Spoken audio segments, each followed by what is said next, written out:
What's up, everyone? Good morning, and welcome to Shaw Locals Bears Insider Podcast. I am Kyle Nabors, along with Sean Hammond. And Sean, dude, we're diving right in this morning. We got so much to talk about. So much has happened since we met with you guys on Monday morning. The NFL trade deadline it got a little wild, Sean, particularly considering what we expected out of the Bears. Yeah, we got a lot of questions on Monday about the trade deadline and what was upcoming. And I'm sure if you listened on the podcast apps or Spotify or whatever, it was probably out of date by the time you heard our voices because Roquan Smith was traded a couple hours later, and I don't think either of us expected that to happen. It seemed to me like the franchise tag was the obvious direction this was going, but clearly there was some lingering bad thoughts or vibes or whatever. And Ryan Poles said, you know what, let's just move on from this guy. Yeah, I won't go as far as to say bad blood, but it's clear what transpired over the summer and into training camp was really a driving force in terms of trying to get a deal done here before the trade deadline. But yeah, this is this is the double-edged sword of what we do, Sean. Like putting ourselves out there, trying to make predictions, particularly when we're talking about a new front office that we're still trying to feel out.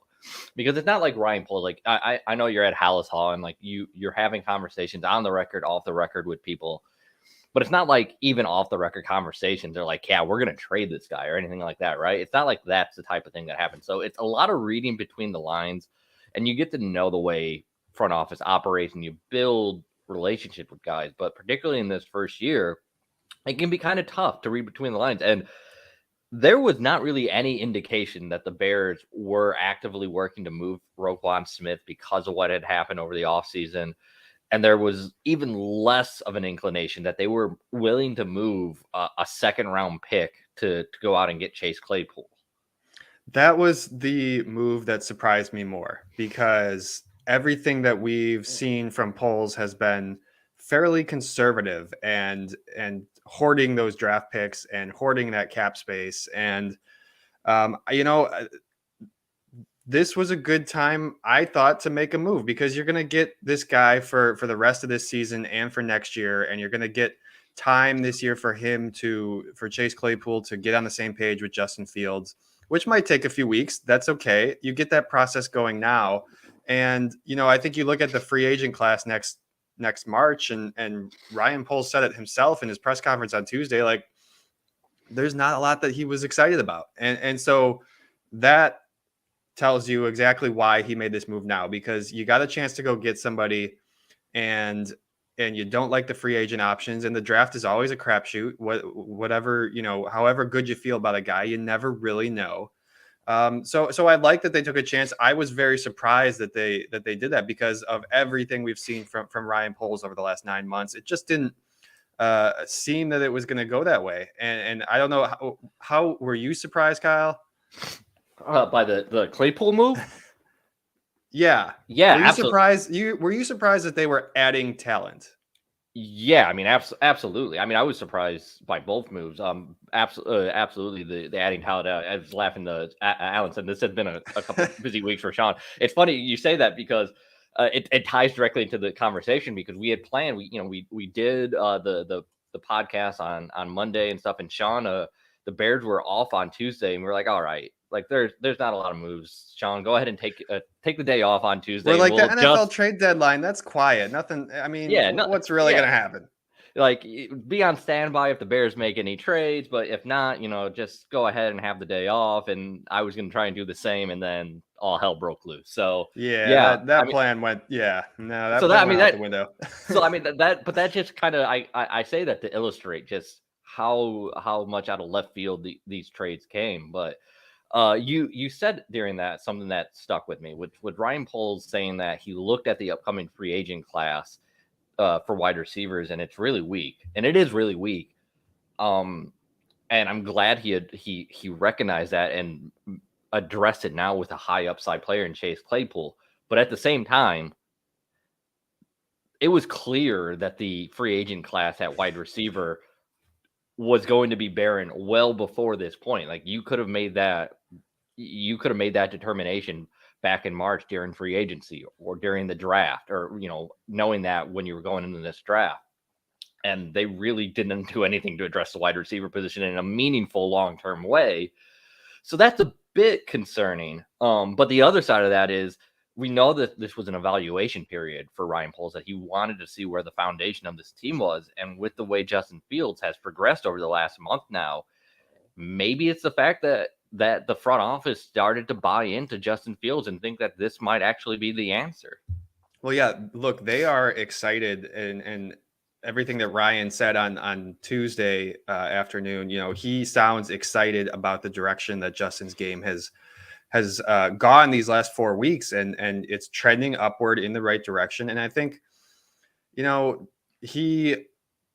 all know that Justin needs another talented receiver out there. You watch this team, it's so obvious that they just don't have the talent at wide receiver. And adding Chase Claypool is going to give you another weapon, another option. Is he going to be your star number one receiver? We'll have to see. I mean, I certainly think he has that ceiling. We have to see how he vibes with Justin and with Mooney and in that ecosystem. But I think they saw a position where they very clearly needed talent. And, the other thing too is, you have all these needs. You just created a new one by trading Roquan Smith away. You have all these things on your list of your to-do list if you're Ryan Poles. And I think it's good that they knocked one of them out now, because you can't address all of these positions in one off season next year. And if you can get a wide receiver, that's one less thing that you have to worry about in March in the draft. And sure, they might they'll probably take another receiver sometime in the draft, but now it doesn't have to be your first, second round pick. Yeah. So Alan says, if Claypool is at least decent, that gives us that gives Bears options. Draft another wide receiver and spend 2023 money on offensive line and defensive line. So there's a couple ways I want to go with this here. And the first part is, we mentioned the we don't know the upside of Chase Claypool yet. So let's go through a couple things there. First off, if you are long-term listeners to the show, you guys know that I was a huge Chase Claypool guy coming out of college. I really thought the Bears should have taken him during that draft. They ended up with Cole Kmet. But I really, really like that upside. I still think it's there. He had that terrific rookie year. It's kind of I'm hesitant to use the word regress, because the Steelers' offense has been a dumpster fire. Everyone on that team has regressed, if you want to call it that. Yeah, I mean, the Steelers' offensive line is in shambles. It has been for the last several years. Ben Roethlisberger was severely regressing. Finally hung it up, but Mitch Trubisky and Kenny Pickett behind a really bad offensive line it's just not been good this year. That offense, you look at Najee Harris coming off of last year compared to this year. The lack of running room for him behind that offensive line. It's hard to get a feel for where Chase Claypool is, Sean. Yeah, and Gary just commented, I'll throw this up here. This is exactly it. I mean, they used him in the slot. Yeah, that's another thing. Like 70% of the time this season, and that wasn't the case in the previous years. I think that is part of the reason why Claypool is okay with leaving Pittsburgh behind. He didn't necessarily ask for a trade, but I think he was a little bit frustrated with his situation there and being that slot receiver, which was a new thing for him. And certainly he has that in his tool bag now, but I think you're going to want to get this guy on the outside. That's where he's going to be most valuable to you. And that's where he's had the most success his first couple of years. And, you look at the tape from 2020 and 2021, and he's out there playing with a Ben Roethlisberger who can't take more than 4 steps in the pocket and is getting the ball out, in like 2 seconds because he's afraid of getting hit. And you put him on the field, you put Chase Claypool on the field with a quarterback who can move. And I think that's going to be that's going to open up so much more in his game. And you'll have a guy like Justin Fields who can move out of the pocket. He can scramble, and he's got that arm strength that Roethlisberger did not have those last couple of years. The slot wide receiver thing there, the transition to slot wide receiver really confuses me, because I know that's a really important position in the Steelers offense. They lost Juju Smith-Schuster to Kansas City in free agency, But Chase Claypool is not a slot receiver. That is a big bodied guy that can go up and get contested balls. Hasn't I won't say incredible speed for his size, but above average speed for his position to begin with. And then when you combine it with his size, like that is the type of guy you want on the outside. Now, so that's the upside. That is the potential upside we're looking at here. Claypool still can be a bona fide number one receiver, I think.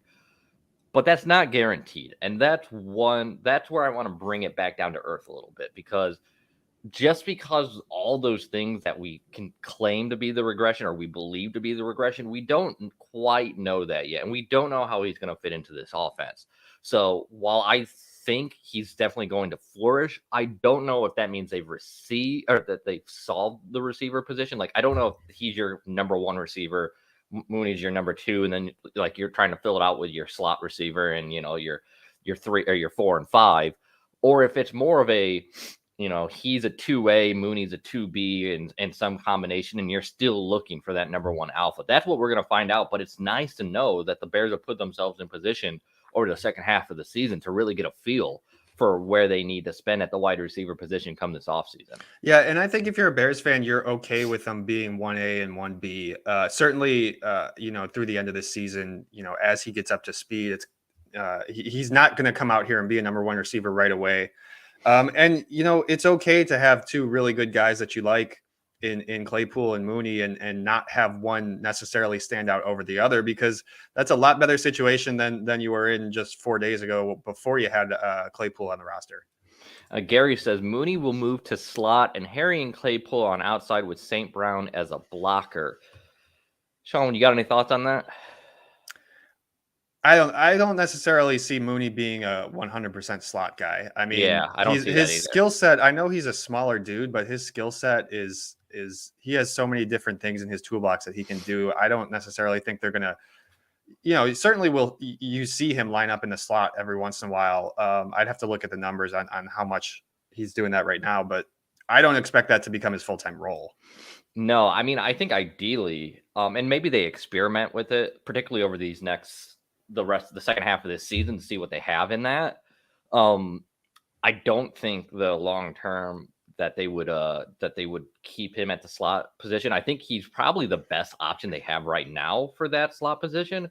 But I think the offseason, ideally, if everything works out, if Claypool is what they hope he is, I think they would hope that those are Mooney and Claypool are your two outside receivers, and you're looking for a slot. I know, yeah, and Gary in his comment mentioned N'Keal Harry, and that's another thing. Like Harry missed so much of the first half of the season here. He's just getting into the flow of the thing. Former first-round pick that the Bears traded for. I mean, there's still upside there, untapped potential. We don't know if it's ever going to come, but that's another thing that the Bears are trying to figure out. Yeah, and they've really only played 3 games since he got back in practice. Maybe it's 4 actually, but the 1 week was the short Thursday game, and practice wasn't really even real practice, and so I'm willing to give that a little bit more time. And another thing, an interesting thing, we were talking to the assistant coaches yesterday, and the wide receiver coach Tyke Tolbert was, he's told us in the past that Mooney knows every single receiver spot on every single play because he can play anywhere.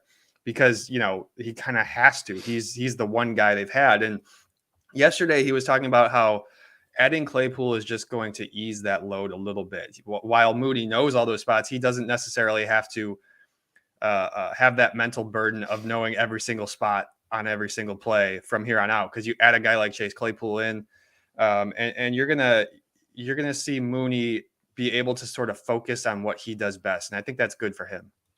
Ravi checking in this morning. It says 2 bigger wide receiver outside, put Mooney in the slot and followed it up, would run most offense out of wide receiver or 3 wide receivers. I don't think that's going to be the case, right? Like that's not what we've seen out of Luke Getsy up in Green Bay. Like they want to run, particularly one thing to consider here, Ravi, when you talk about 3 wide receivers, if you're running a 3 wide receiver set, that's one less blocker you have inside.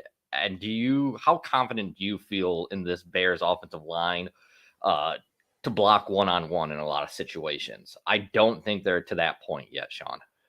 No, I don't think they're to the point yet either.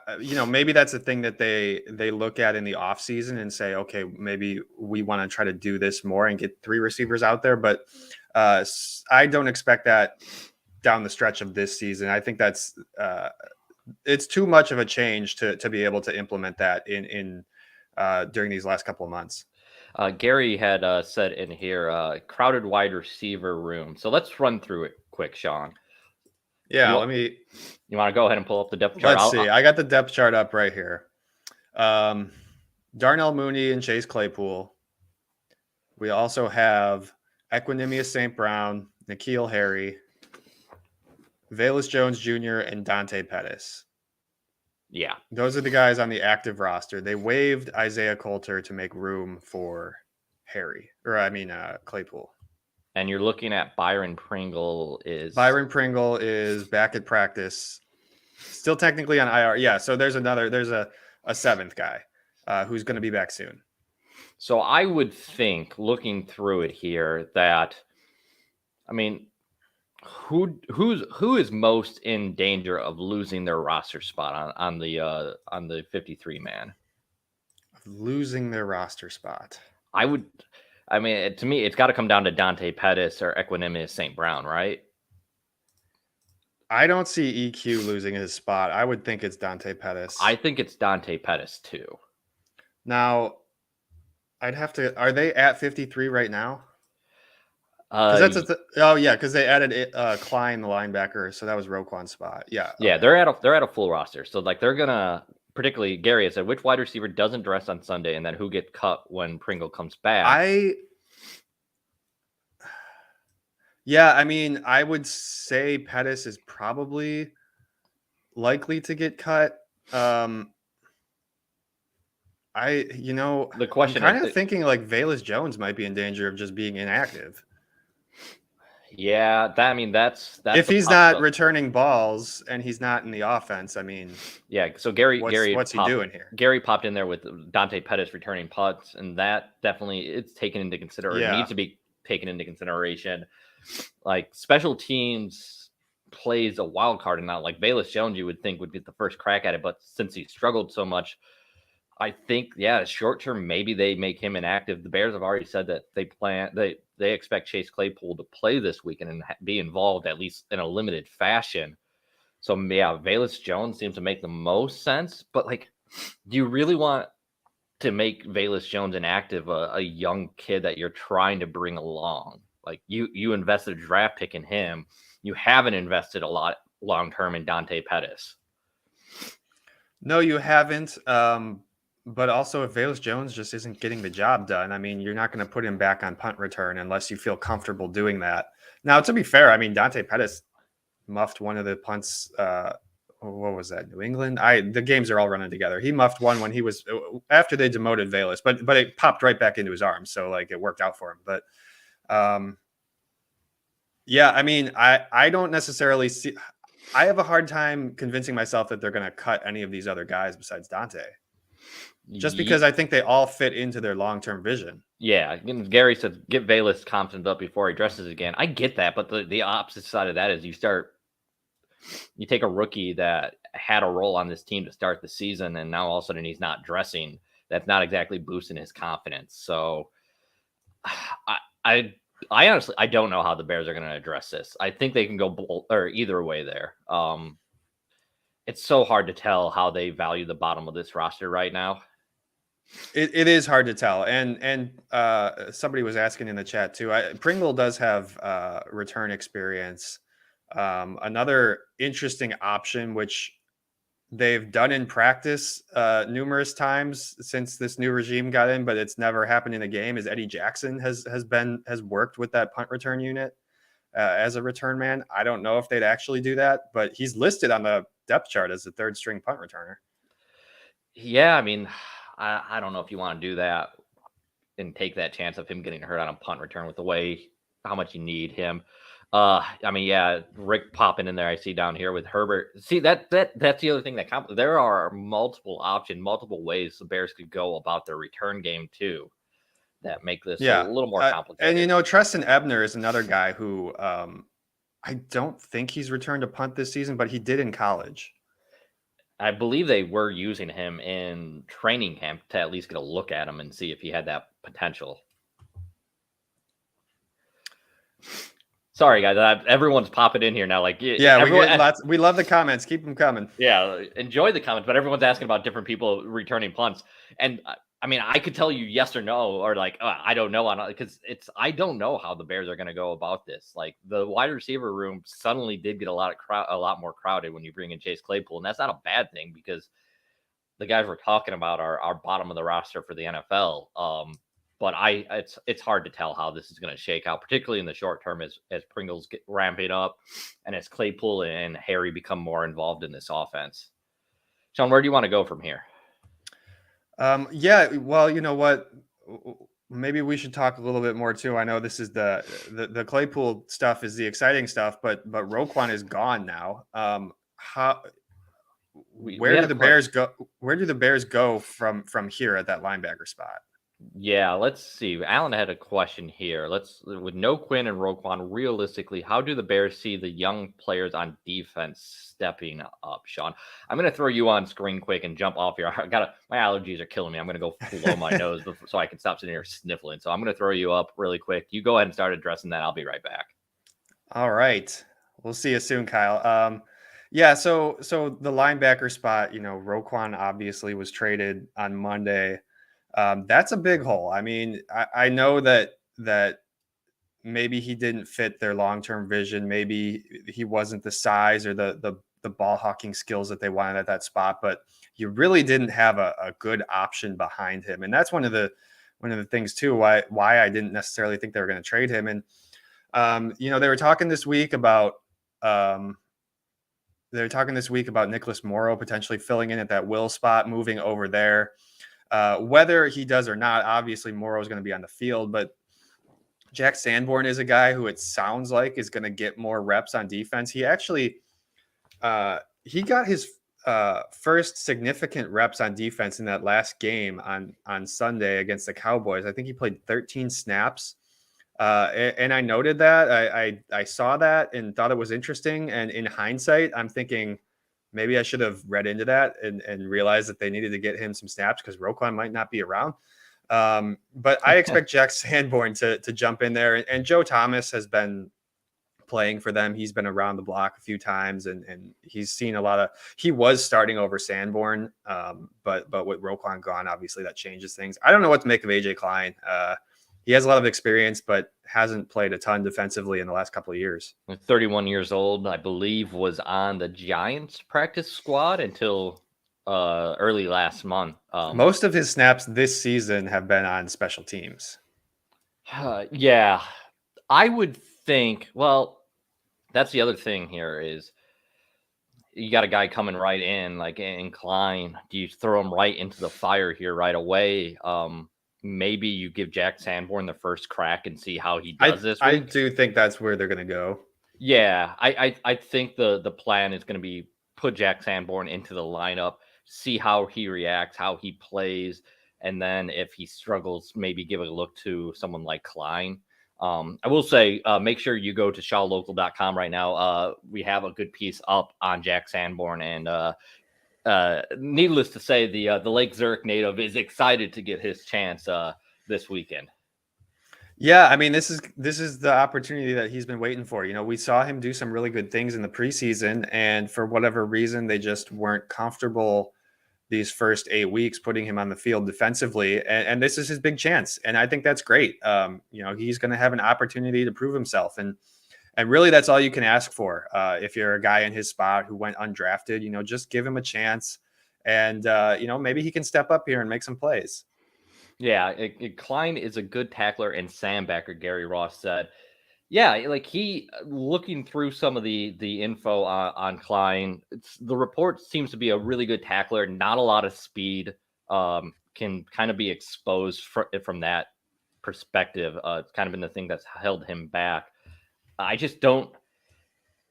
I don't see them going to Klein right away. Like I said, one, you just traded for the guy. You got to get him a little bit more familiar, I think, with your system.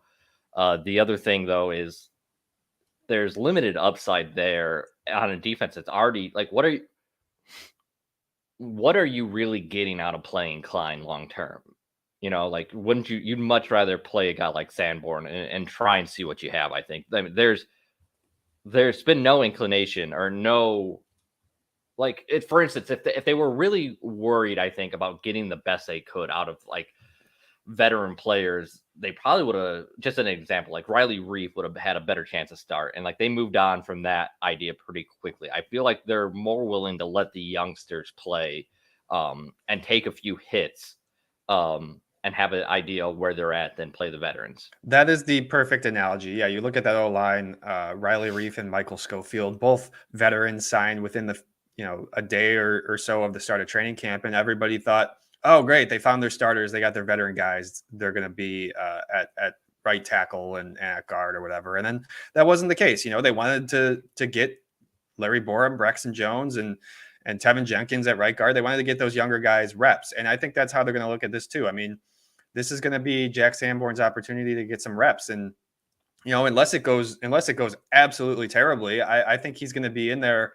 I could see him being in that spot the rest of the season just to see what you got in this guy. Mike B says Sanborn was really good at Wisconsin and doesn't have the speed to cover in the NFL, but definitely knows how to fill a run gap and tackle. Yeah, I mean, so that's kind of the same thing with Klein that we were discussing. It's the Bears, frankly, now with the trade of Roquan Smith, and they already had a lack of speed at the linebacker position. They're really slow at that second level right now. There was a comment in here from Alep saying, I expect November Bears to be all-time bad defensively, may improve later in 2022.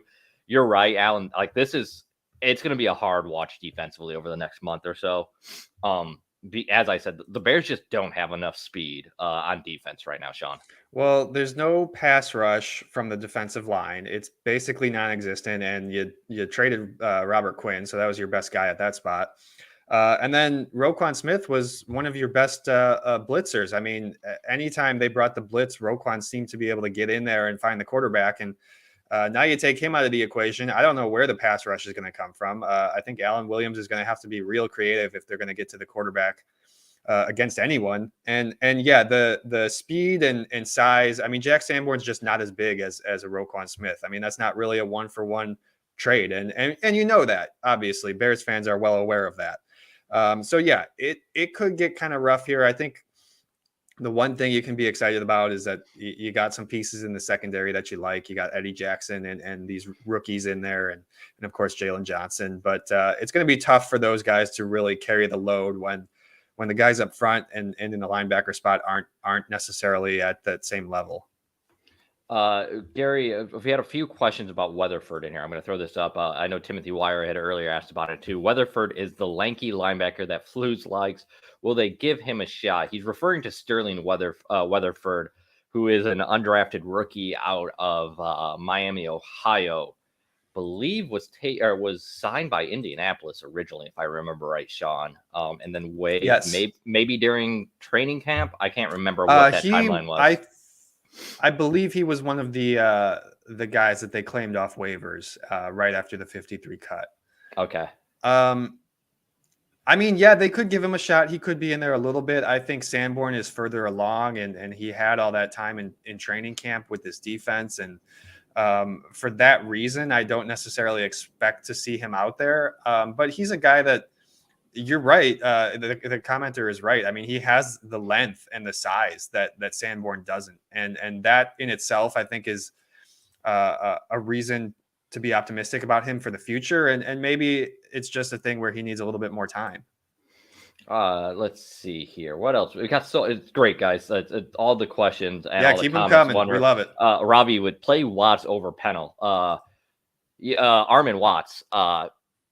Definitely a possibility. I saw someone else in there. I'm not sure who it was. Talked about Al-Qadim Muhammad not playing well and playing Dominique Robinson over him. I mean, I think anytime you see younger guys like Dominique Robinson, there's a pretty good chance you're going to see them play more and more here over the second half of the season. Yeah, I mean, the Bears have nothing to lose in playing these young guys. I mean, they basically waved the white flag in trading Roquan and Robert, and they aren't trying to win this year, and we've known that all along. But defensively, you should play some of those young guys, just like you are on the offensive line. As far as like, I just haven't been all that impressed with any of those guys at those tackle spots. I mean, Justin Jones is fine. I don't have a particular feeling between Armand Watts and Mike Pennell and Angelo Blackson. Yeah, it's I mean, all these names we are discussing here, it just feels like filler, doesn't it? Like I'm not talking about us discussing it. I'm talking about like it just feels like placeholders. Like insert good player here. Yeah, and I think these trades have only in getting rid of Roquan and adding Claypool. Like I was saying earlier, that receiver spot is one less position you need to use a high draft pick on. But I just think, that defensive line needs to be addressed in this offseason. And I really think the Bears are gonna invest a lot in that spot. And that kind of goes along with what you're saying. Like, I think some of these guys are here for this year, and that's probably it. Yeah, a lot of these guys, I think, are here just on I mean, it was clear with the way that the Bears structured their free agent contract, and none of these guys are standing out. So you're not going to completely turn the roster over again. Like I assume that there's going to be a couple of these guys that stick, but there's not a lot here. Alan, these names feel like player to be named later in baseball. Yeah. Doesn't feel like a player to be named later. This feels like the post sell-off for your baseball team when they realize they're out of contention, and at the trade deadline they just sell, and all of a sudden you're like the September Cubs last year. The September Cubs are like of 2021. Yeah. I'm gonna make an old school White Sox reference here, but like this feels like 2009 White Sox, like we're Danny Richard and these like guys that are your lower level prospects where you're just throwing them in there like, well, maybe they stick. Let's just give them a chance. If they fail, they fail. Yeah, and that's the way that they should be looking at it, because you're probably not going to keep these guys around long term. And just a note too, Armand Watts has started the last several games. I mean, I'd have to look at the snap counts exactly, but he's been out there a fair amount. Yeah, and Kawhi had said Bears will play 2 linebacker most of the game, and Cruzshank will get more snaps. That's definitely. I mean, the Bears already play with 2 linebackers a lot, pretty often, Sean. And yes, they do. I thought it was interesting that Alan Williams told us this week, in looking specifically at the Dolphins, that this is a team that they'll probably use their base defense more. And I was shocked that an NFL coach would say that out loud, just because there's uber secrecy. But it's like, come on, you're not really gaining an advantage or disadvantage by knowing that. Obviously, these teams know what each other, on some level, they know what the other team's trying to do. So yes, they do, but maybe not this game in particular.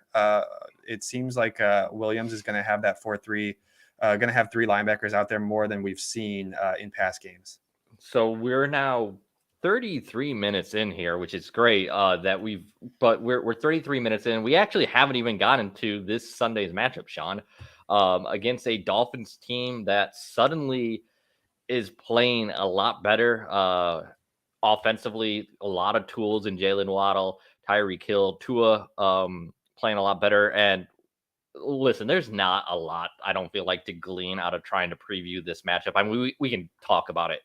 And we certainly will a little bit here, but I want to bring up the progression of Tua as a good talking point right now, because you're starting to see it from Justin Fields, and they're definitely different players, but I think it's a good example of when you start to get pieces in place and you start to build a guy's confidence, how quickly things can start to take off for them, Sean.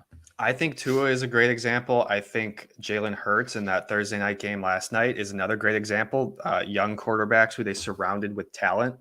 And obviously you see what the Dolphins have been able to do with Tyreek Hill and Jalen Waddle. And, those 2 guys have been absolutely dynamic almost from the start in week 1. And certainly that, I think it was week 2 when they had that crazy comeback against the Ravens. And yeah, these guys are going to be tough, man. I don't know that the Bears have seen a wide receiver duo like this. I don't know that there is a wide receiver duo like these guys in the league.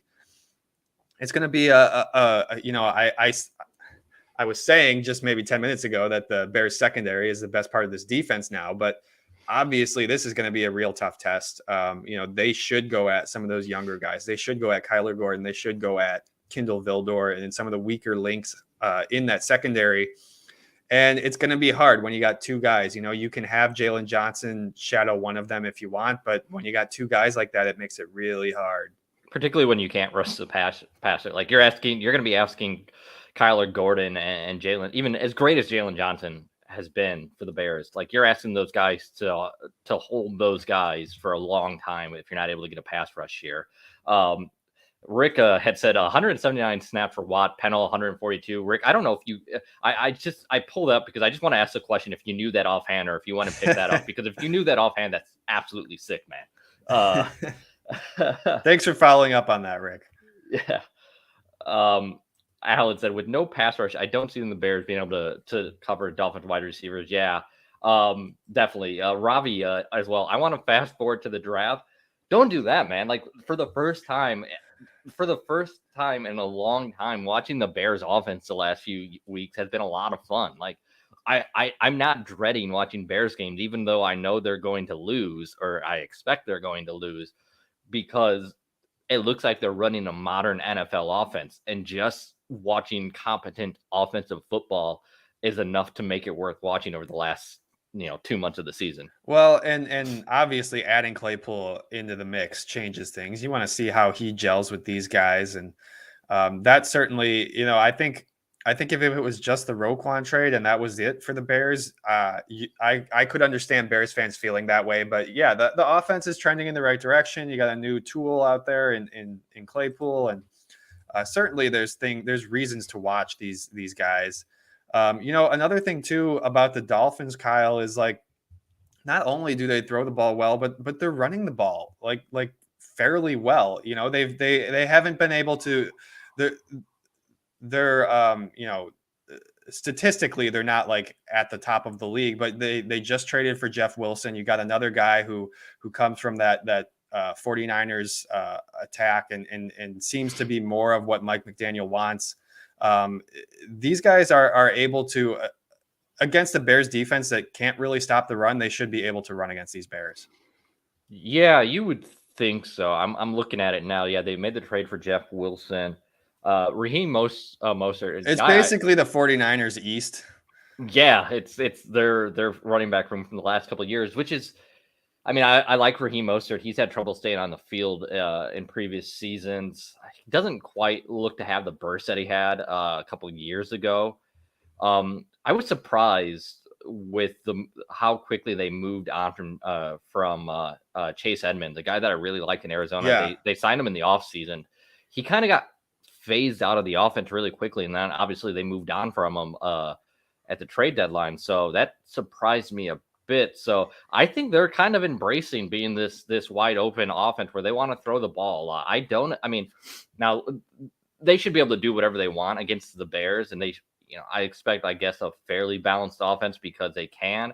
I do think long term, though, like the Dolphins are going to be more pass heavy team. Like that's how they want to win games. They're going to need to win games, I think, come postseason time. And I think it's interesting just the way, you think of hiring a guy like Mike McDaniel, and you think of coming from that 49ers coaching staff, and you expect them to lean into that run, but they've really kind of done the opposite. And in adding a Tyreek Hill, they have absolutely played to their strengths. And I think that is really interesting to watch from a first-year head coach, and the way that they have looked at their roster and said, this is what we can do well. And obviously you want to see, the Bears do similar things. And I think we have the last couple of weeks. I'm trying. Not that they're throwing the ball all over the field like the Dolphins are, but just leaning into their strengths. Yeah, and that's what Alan Dunlap with the question: how good has the Dolphins defense been this year? Maybe the Bears can move the ball on them. Yeah, I mean, Rick had followed up here with we moved the ball on the Cowgirls, on the Cowboys. So why not the Dolphins? I think we can. Yeah, I mean that was a vaunted Dallas defense that I do believe is legit, and the Bears were able to move the ball and made adjustments after kind of a slow start, or maybe not a slow start, but after falling behind. That was maybe not a slow start as much as the Oh, defense. yeah, Really they stopping only anyone. had one 3-and-out, and Yeah. then the Cowboys already had 2 possessions and 2 touchdowns. I mean, Yeah. So slow start maybe is not the right word, but ideally the Bears would like to run the ball, right? And they're going to. Like, I think you saw that last week, even behind, like they weren't going to get away from the run game. I do think that the Bears can have success against Miami run the ball again. I think they should be able to. And you just looking at the numbers, or I should say, I think they will continue to lean into that. Looking at the numbers, Miami is sixth against the run defensively, so they're obviously finding some success there. But that also might just be the fact that teams are able to throw the ball against them a little bit more. Sometimes it says more about what you can't do than what you can when you look at the numbers. But yeah, the Bears are going to keep leaning on these running backs, and really it's a 3-headed monster with Justin and David and Khalil, because Justin's just as big a part of that running game, or has been the last month, than anybody. And I think they're going to continue to lean into that. And two, when you got a defense that's kind of a shell of itself compared to what it was 2 weeks ago, and you got some really good receivers on the other side, you're going to want to eat up some of that clock and keep that defense off the field as much as possible. The best way to keep the ball out of Tyreek Hill and Jalen Waddle's hands is to just keep them on the sideline. Absolutely. We got about 10 minutes left, guys, here. So if you have more questions, throw them in the chat. We'll try and hit them before we wrap up. We had a question here, or Rick had said, should we worry that Tevin Jenkins came up with more back issues? I'm not overly worried. He returned to full participation yesterday, so I wouldn't necessarily worry about that. If he continues to miss practice or misses practice next week or whatever, then that's obviously a concern. I do want to say that the Shaw Locals Bears Insider podcast is sponsored by Marengo Guns. Marengo Guns, always buying, always paying top dollar for your guns, ammo, and military items. Come see the experts at Marengo Guns, open 9 a.m. to 7 p.m., 7 days a week. Yeah, I wouldn't be overly concerned about the Tevin Jenkins stuff yet. And if it continues, then obviously I hope that's not the case here. Also, it does sound like we had questions earlier. It does sound like Cody Whitehair is going to be back this week, Sean. Oh yeah, we haven't touched on that. Well, Cody's back at practice. They opened his window. It's possible he could be back this week. The Bears have kind of slow played it with a lot of these guys coming back from injury. They did that with N'Keal Harry. They kind of faked us out there, and they've been slow with Byron Pringle. And it wouldn't surprise me if they wait another week on that. But at the same time, if he's ready to go, why not throw him in there? But yeah, he's back at practice, so that's a possibility. Possibly this week, if not, the week after. Yeah, I expect that I guess I won't. I'm not sure what to make of that, if we're going to see him this week or not. It does seem. I guess I would say I think it's leaning that way, but Schofield's been fine at that left guard spot. He's not as good as Cody Whitehair, but he's been all right. He's been good enough to keep you to get you a win over the Patriots. If Cody Whitehair is back and Tevin Jenkins plays, what does the offensive line look like? Can you do that for us? Starting like left to right? Yeah. Braxton Jones, if Whitehair's back, he'll be at left guard.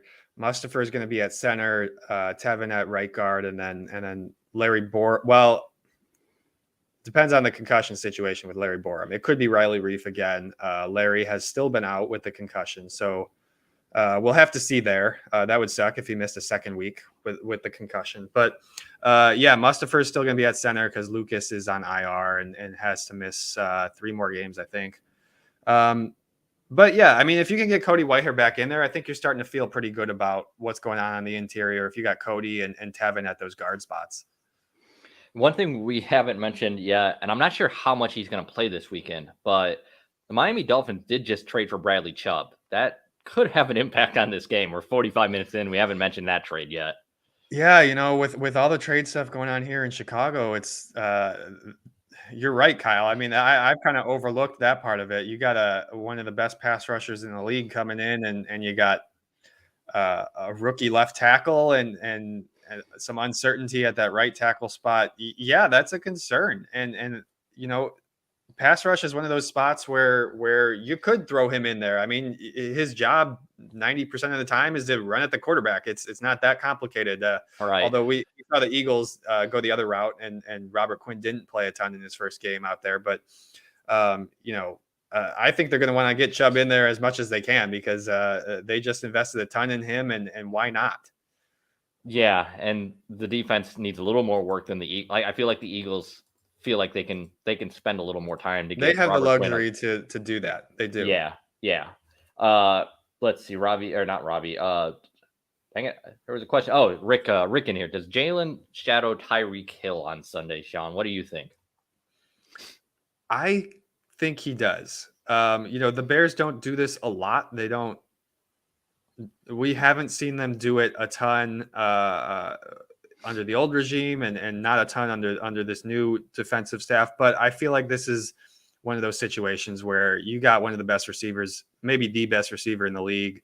Put your best guy on him, and at least try to take him out of the game that way. You're not going to take him out of the game, but if Jalen's a guy that you trust to do that, this is the glaring obvious opportunity to do it. I don't think they're going to do that. I don't think that's what they want to do in their scheme. And the other thing is Tyreek Hill moves around quite a bit, both inside and outside. I expect you do see him like at a slot spot, a decent amount of time, maybe 20 to 25% of the time. I know Jalen has talked about trying to get better at playing the slot position. But I don't think the Bears want to have him go inside right now. I think there's a possibility that he just takes whoever's on the boundary. Like if Tyreek's inside, he'll take Jalen. Waddle's on the field and outside. I think that's probably the way they play it, Sean. Yeah, I mean, I can certainly see that too. I just think at this point, you got nothing to lose. You traded your best linebacker. Throw Jalen on Tyreek Hill and see what happens. Robbie, allergies suck, man. I'm with you. I had to use my inhaler. Yeah, sometimes you just wake up and it's just not your day. All right, we're at about 50 minutes here, Sean. Want to wrap it up. Let's give some thoughts here for this game, though. Well, how do you think this game plays out? Well, the weather is looking good. It's looking sunny at Soldier Field on Sunday. Might be a little bit windy, but I don't know if that's going to have a huge impact outside of maybe the kicking game. I kind of expect this to be a track meet. I don't know that the Bears are going to be able to stop these guys very often. I don't know that the Dolphins are going to be able to stop Justin Fields and the Bears. I'm trying to remember what I sent you my picks, Kyle, earlier this week. I had something like 41-33 or something absurd. I think this is going to be a high scoring game. The weather's good. It's just shaping. Everything's working for that to happen. I'm trying to pull it up here now, Sean, and see if I can find your prediction to get the right score. You have 42-31 Dolphins, huh? There we go. I mean, how crazy is it considering where we were at the beginning of the season that we would be picking the Bears to be playing in shootouts? We were talking about how their offense was setting, going back 100 years, and now this. I mean, as a person who watches football, I love that. That's yeah. great. I mean, it's far more entertaining. It's far more entertaining, and it's encouraging to see this Bears offense really start to look like a competent NFL scheme. So I'm not going to predict that many points, but I'm going to take I'm taking the Dolphins to win this game 31-23. I think the Bears continue to play well on offense. I still think red zone is a bit of an issue for this team. Until they get better in the red zone, I think they're going to have trouble winning these shootouts, particularly against teams that have more talent than the Bears. So I think the Dolphins probably win this game. I don't really think it's going to be in question. Maybe the Bears make it close at the end, but as long as you continue to see the progression we've seen out of this offense over the last several weeks, I think Bears fans will be more than happy to take a loss as long as the offense continues to look as good as it has, Sean.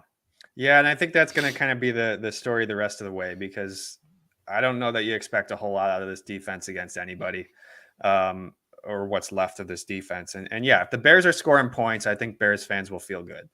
All right, we're going to go ahead and get out of here, guys. Thank you, everyone who joined us. It's great having these many questions this week. It's been a lot of fun talking with everyone. You can tell there's a bit more energy in Bears fans between the improved play on the field and the trade. So it's great having everyone here.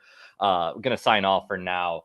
Make sure you follow us on Twitter at Kyle Nabors, at Sean_Hammond. Follow us on Twitter for Bears_Insider. And of course, find all of our content at ShawLocal.com. We'll have a ton of preview content coming your way over the next 48 hours to get you set for Bears Dolphins. Then Sean and the crew will be at Soldier Field on Sunday to have complete coverage.